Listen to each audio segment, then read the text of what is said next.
Welcome to Wind Down Wednesday. Here are your hosts, Jeffrey Tobias Halter and Amanda Hammett. All right. Thank you so much for joining us back at Wind Down Wednesdays. It's Black History Month, and we're focusing on the role each of us can play to forge and promote a diverse, equitable, and inclusive workplace. Our focus today is specifically the challenges facing women of color. But before we get into that, it is Wind Down Wednesday, so we got to talk about what we're drinking. I am drinking something that I tucked into my carry-on luggage when I came back from Spain, a little tinto, so red wine, just like a house red wine. So Jeffrey, what are you drinking? Very nice. I'm also doing red wine. I have a Catherine Goldschmidt, Alexander Valley, Cabernet 2018. So we're cheering. And it is my absolute honor and privilege to introduce Minda Harts. Minda is a workplace and equity consultant. She is also the best-selling and award-winning author of The Memo, What Women of Color Need to Know to Secure a Seat at the Table. Her second book, Right Within, How to Heal from Racial Trauma in the Workplace, was released in October of 2021. And now her third book, You Are More Than Magic for Young Adults, will be released in the spring of 2022. I don't know how you keep writing these books back to back to back. You're amazing. Minda is a professor at NYU Wagner. She is a frequent guest on MSNBC and has been featured on ABC News, Forbes, Fast Company, and Time Magazine.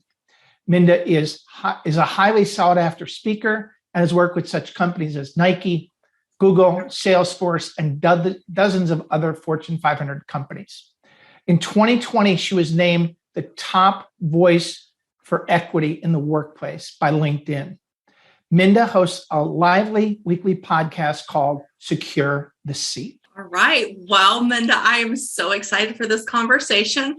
But before we get into that, what's your drink of choice today? Yeah, well, I'm not, I wish that I did have red wine, but I'm actually on a cleanse right now. And so I'm drinking tea in my I Love Lucy cup. And so it's a black tea. So not as fun as you, but I'll pretend. All right. Well, next time when we have you back on the show, we'll change that. Yes. I'm looking forward to it. Well, okay. So we're going to jump right in.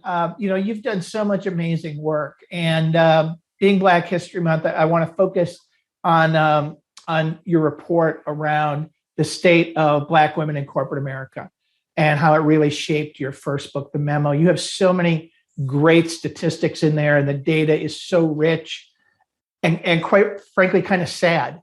Black women hold less than 2% of VP roles, less than 2% of executive roles. The 2021 numbers are trending upward, but still abysmal. The research always shows that 70% of women of color stated they felt like their managers were not invested in their success. Talk to us about this data and the implications at a deeper level for individuals and organizations. Yeah, again, thank you for having me, and thank you for bringing up this very important topic because, if we want to make the workplace more equitable, then we have to solve for everybody, right? And one of the things that's most important is understanding the data. And I'm so happy that we have companies like McKinsey and Lean In that are putting and investing their money into data like this, because now when women of color say, I don't feel invested, it's not just a feeling. We can actually say, here's what the data says too, right? So it's fact and feeling, and both of those things matter. And one of the statistics that I really want to drill in on is the 70% of women of color feeling like their managers aren't invested in their success. I know for me, anytime I was promoted, it was because I had a manager who was invested in my success, right? So if we don't have managers that are invested in the entire team, then those numbers are never going to change, because that really correlates with retention and advancement numbers too. And so I think we have to talk about, what are the core competencies that managers might need so that they can manage diverse talent, so that everybody has an opportunity to get their seat at the table. Oh, so good. So good. So I need to ask you, for our listeners who are managers, what could better look like if managers and leaders were fully invested in everyone on their team? Let's really talk about how they can be successful partners with women of color. and I think at the end of the day, I think we all want that, right? Every manager wants to be able to do their best work, and every employee, for the most part, wants to be able to do the best work of their career, right? And so I think looking at the relationship as a partnership, how do we both get what we need to make sure that we're adding to the bottom line of the company? And I think I'll take it back and make it more personal. When I first became a manager way back in the day, I was really good at my job, but no one ever taught me how to be a manager, how to manage people, right? So I was hitting all my numbers and raising a lot of money, but when it came to managing a team of 10 people, I did not have the competency to do that, right? And so I might have made some missteps. So I think it's really important for us to talk about what are we call them soft skills, but they're actually leadership skills that managers need to be able to manage teams, right? So for example, one might be how you handle conflict resolution. If you have a Black woman on your team or people of color, and you're not comfortable talking about race, that's going to be very hard for you to manage and invest in that team member, right? Doesn't mean that you're racist, doesn't mean that you're sexist, but you might need some tools to be a better manager, right? More efficient manager. And I think we have to have those conversations about what executive coaching looks like.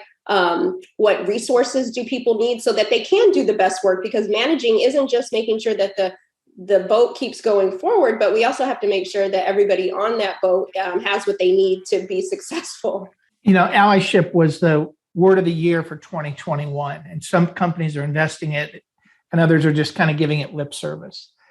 You have created a manager's pledge of action, 5 things leaders need to do, managers need to do.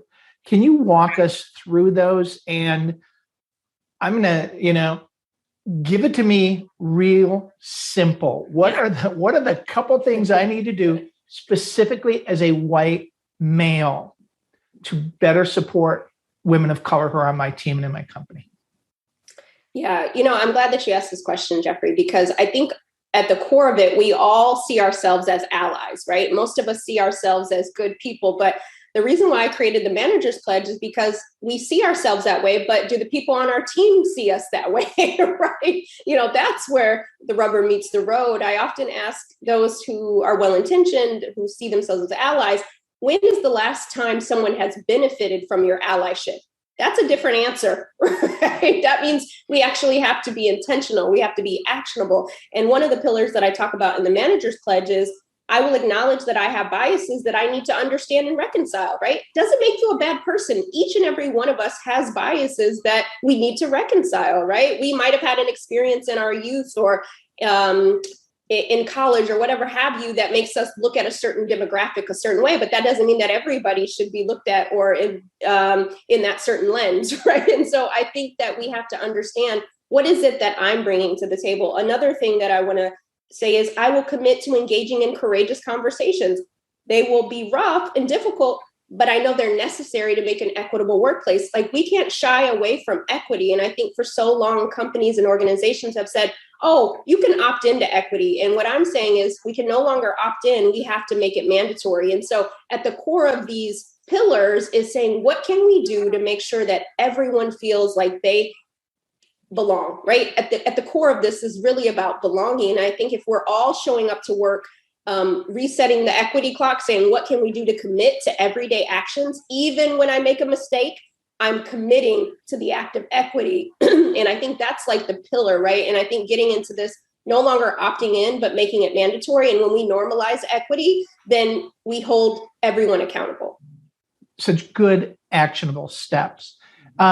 We never have enough time, but as we wrap up, it is Black History Month, and you've done so much work around supporting what women of color can do. So for our listeners, and it is Black History Month, do you have one piece of advice for women of color who are listening to our podcast to be more successful? Yeah, well, thank you for hosting this conversation. And I think the main thing is that we have to be comfortable letting people know what good looks like for us. I think for so long we have swept things under the rug and we haven't been honest about some of the experiences that we're having inside the workplace. And we can't solve if people don't know that you're being harmed or that you're not being invested in. And so what would it look like if you gave yourself permission to ask for what you want and need so that you can have a better workplace experience? Wow. I know that this is a fairly short amount of time, but I feel like this episode was just jam-packed with just like, hey, leader, you need to do this, this, and this. And thank you for laying it out that plainly for us and for the audience, Minda. I really appreciate it. For those of you in the audience, if you want to learn more about Minda and her work is obviously very important for all of us to achieve equity. Please go to her website at mindaharts.com. And of course, you can find her books at your favorite bookseller. And I look forward to seeing each and every one of you in the very next episode. I'm Jeffrey Tobias Halter. Thank you for joining us this week for Wind Down Wednesday. Thank you for joining us for Wind Down Wednesday. If you like this episode, please subscribe to receive more episodes straight to your inbox.